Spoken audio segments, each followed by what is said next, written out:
అన్నంలోకైనా రోటీలోకైనా సూపర్గా మనకి కాంబినేషన్ వచ్చేది చెప్పాలంటే బంగాళదుంపే కదండి. సో బంగాళదుంపతో కర్రీ చేసేద్దాం, వచ్చేయండి. ఈజీ ప్రాసెస్లో ఎలా చేయాలనేది చూపిస్తాను. లాస్ట్ వరకు చూసి మీకు ఎలా ఉందన్నది కామెంట్ చేయండి. దీనికోసం 3 ఉల్లిపాయలు, 4 పచ్చిమిరకాయలు, 3 టమాటాలు అండ్ 5 బంగాళదుంపలు తీసుకొని చిన్నగా కట్ చేయండి. ఇవి మీరు ఆనియన్స్ కొంచెం పెద్దగా కట్ చేసుకోండి.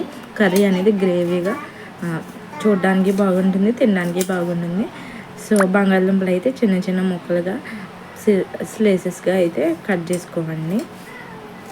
తర్వాత ప్రాసెస్లోకి వెళ్ళిపోతే మనం ఈ బంగాళదుంపని ఫ్రై చేసినప్పుడు అయితే ఆయిల్ అయితే ఎక్కువ పడుతుంది. సో ఆయిల్ ఎక్కువగా ఉంటే కర్రీ అయితే బాగుంటుంది. ప్యాన్ పెట్టుకొని ప్యాన్లో ఆయిల్ వేసుకొని ఉల్లిపాయలు, పచ్చిమిరకాయ ముక్కలు వేసుకొని దాంట్లోనే పసుపు, ఉప్పు వేసి బాగా ఫ్రై అవ్వనివ్వండి.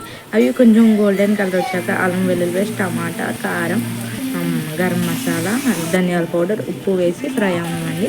ఆయిల్ పైకి తేలాక బంగాళదుంపలు వేసి ఒక 5 minutes ఉంచాక వాటర్ వేస్తే కర్రీ అయిపోయినట్టే.